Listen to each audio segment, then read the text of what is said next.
Where most kids growing up were riding on their bikes or kicking soccer balls, I was out running around in the woods and spreading mud on my face and using the branches as machine guns and pretending I was a Marine. My parents thought I was crazy. And as I got older, I was GI Joe every year for Halloween and always wanted to serve in the military. And they realized they weren't going to push it away from me. That was just something that's going to happen. On the day I turned 18, I walked in the Marine Corps recruiting office and actually signed up because they wouldn't support me in doing that. And before you know it, I ended up in Parris Island, South Carolina at Marine Corps Recruit Depot. It was brutally difficult.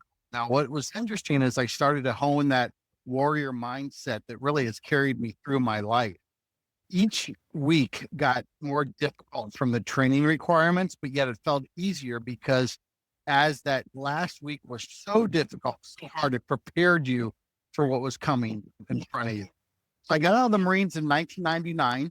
The reason I left was there was no deployments. I was in the infantry. I wanted to go out, fight, and serve our country in combat, and there just wasn't any combat at that time.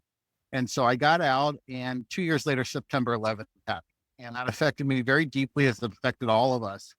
And I wanted to find a way that I could give back to our community and continue that life service that's been so important to me for so long. So I joined our local volunteer fire department. And early on, I got lost in a fire within the first couple of weeks. Very dark, very hot, very disorienting inside of a structure fire. You've got 80 pounds of gear on your back, so it's very hard to have dexterity and to be able to understand what's going on around you. And when I finally found my way out of that building, I remember talking to my captain and telling him how upsetting it was and how scared I was. And so what I realized when I went through that experience in the fire service, the problem was disorientation in the dark. The problem was lack of accountability. The solution I came up with was developing a line of glow in the dark material. Think of it as glow in the dark on steroids that I could put onto helmets and onto tools, onto all the different types of materials to help firefighters see each other in the dark and not worry about the batteries or electricity because they don't always work. I started selling it out of the trunk of my car, made about $5,000 over about a 6-month time period, eventually left Eli Lilly and went to a trade show. And I did in 3 days over $100,000 in business. Now, the problem was, is I had no money to buy the raw materials.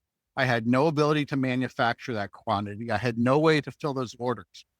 But I'm a Marine and we believe in mission accomplishment, improvise, overcome, adapt, do whatever you have to do to accomplish that mission. I ended up refinancing my house, maxed out my credit cards, every penny that I owned, started buying the raw materials. I found a way to get it produced. Over the next couple of months, I continued to sell more and more, but needed more cash and ended up raising several $1,000,000 in venture capital financing.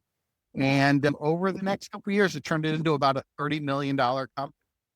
But there was a lot of ups and a lot of downs. And that's really what kind of got me to write my book, was talking about all the adversity that I encountered during that pattern and how the Marines and the fire service helped prepare me.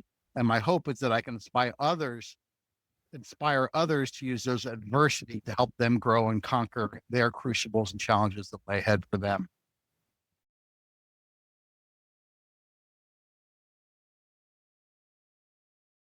Most important advice I was given when I started is you have to have extremely strong mental fortitude to be an entrepreneur. Not intellect. You can find other people to figure stuff out. You just got to be able to grind it out. That word that I love so much, of grit. That is the single most important thing you need as an entrepreneur. The only way an entrepreneur fails is by giving up. And it's okay to give up when you finally have had enough and you can't do it. But there is a solution to every single problem that's out there. You just have to be willing to do that hard work to get that solution. That hard work could be refinancing your house, putting your house up, or spending time away from your friends and family. As they say, no risk, no Rari. You're not getting that Ferrari if you just think all of a sudden you're going to have a great idea and someone's going to buy it. That doesn't work that way. There's a lot of work that goes into it before you can get to that level. And when I did get that horrible phone call, my crucible, which was thinking we were running out of business, I thought I had a heart attack. I literally fell down. My chest got tight. I could feel the electricity radiating down my arms, all the stuff that they trained me as a firefighter, that if someone presents with those symptoms, you take them immediately to the hospital, hook them up to an EKG. It turned out I was having a panic attack. So I wasn't taking care of my mind. I wasn't taking care of my body, and I almost died.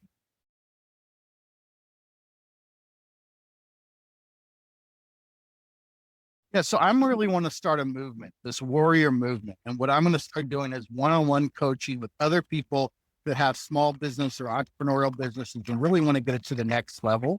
And my goal is to have them work with me, a warrior program, where every week we're going to spend time one-on-one via Zoom or phone calls. There'll be exercises that you do that all revolve around those warrior traits. It'll really prepare you to accomplish pretty much any challenge that's out there.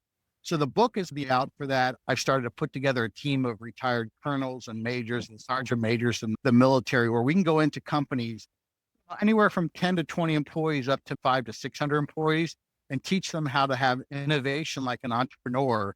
Warriors are unbreakable. You can't break a warrior. And that's what you need to think of as an entrepreneur. It really is a battlefield out there. You need those warrior traits.